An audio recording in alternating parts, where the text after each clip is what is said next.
तो हम सबकी नजरें बस 2023 के ऊपर ही हैं। नए साल में अपने भविष्य को लेकर हर किसी की दिलचस्पी होती है। राष्ट्रीय राजनीति के नजरिए से अगर आप इस पूरे समय को देखें तो प्रधानमंत्री नरेंद्र मोदी और कांग्रेस के नेता राहुल गांधी के इर्द गिर्द दलों की पूरी पॉलिटिक्स दिखाई पड़ती। 2023 में 9 राज्यों में विधानसभा चुनाव हैं। इन चुनावों से निकलने वाला संदेश और आगे 2024 में सियासी पैंतरे, सियासी जंग और सियासी समीकरण सब पर असर डालेगा।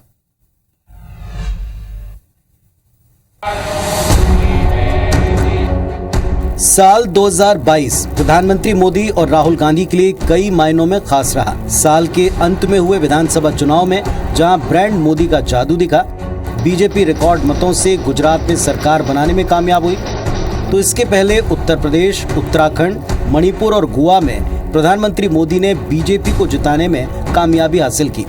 इधर राहुल गांधी ने कन्याकुमारी से कश्मीर तक भारत जोड़ो पदयात्रा की शुरुआत की। कांग्रेस की सियासी जमीन मजबूत करने की ये कोशिश सारे देश ने नोटिस की। हालांकि यात्रा के दौरान कांग्रेस के भीतर कई उठापटक भी हुई। 25 साल बाद गांधी परिवार से बाहर कोई अध्यक्ष चुना गया तो राजस्थान में गुटबाजी चरम पर दिखी। अब जब 2023 में छत्तीसगढ़, मध्य प्रदेश समेत 9 राज्यों में विधानसभा चुनाव होने हैं, जिनके नतीजे ये नैरेटिव सेट करेंगे कि भारत जोड़ो यात्रा के जरिए राहुल अपनी सियासी ताकत बढ़ाने में, अपनी छवि बनाने में कहां तक कामयाब हो पाए। साथ ही देश के मतदाताओं पर अभी भी प्रधानमंत्री मोदी की पकड़ बरकरार है या फिर जरा ढीली पड़ी है, इसका भी जवाब मिलेगा। तो ये तय है कि 2023 में ये निश्चित हो जाएगा कि 2024 में फाइनली मोदी के सामने राहुल गांधी का फेस होगा या नहीं।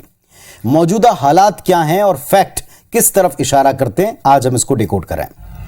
यह तय है कि राहुल को मैच्योर और मजा हुआ, अलग सोच वाला, सीरियस राजनेता साबित करने की शुरुआत साल 2022 में भारत जोड़ो यात्रा कर चुकी है, जो 2023 में कितना और कब तक असर रखती है लोगों को याद रहती है, देखना है। 2024 की सियासी जंग से पहले 9 राज्यों छत्तीसगढ़, मध्य प्रदेश, राजस्थान, कर्नाटक, तेलंगाना, त्रिपुरा, मेघालय, नागालैंड और मिजोरम में विधानसभा के चुनाव। राजस्थान, छत्तीसगढ़ में कांग्रेस सरकार है, जबकि मध्य प्रदेश में बीजेपी सरकार ज्योतिरादित्य सिंधिया की बगावत की वजह से बनी। मध्य प्रदेश समेत कई भाजपा शासित राज्यों में एंटी इनकम्बेंसी और अंदरूनी खींचतान एक बड़ा चैलेंज है। मसलन मध्य प्रदेश में सिंधिया गुट के साथ एडजस्टमेंट। वहीं 9 राज्य जहां 2023 में चुनाव हैं, वहां 115 कुल लोकसभा सीटें हैं, जिसमें फिलहाल बीजेपी के पास 92 हैं, कांग्रेस के पास महज 7 सीटें हैं और अन्य के पास 16।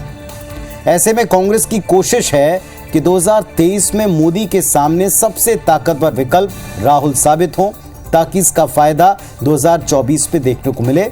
और इसके लिए कांग्रेस पार्टी को 2023 में जिन 9 राज्यों में चुनाव है, उनमें ज्यादातर जगहों पर कम से कम राहुल फैक्टर को असरदार, प्रभावी, लोगों के बीच में रेलेवेंट बताना है। एक यात्रा ने कितना काम किया है, इसका कितनी देर तक असर रहता है, इसे कांग्रेस कैसे आगे बढ़ाती है, ये 23 में आगे बढ़ते महीनों में हम समझ पाएंगे।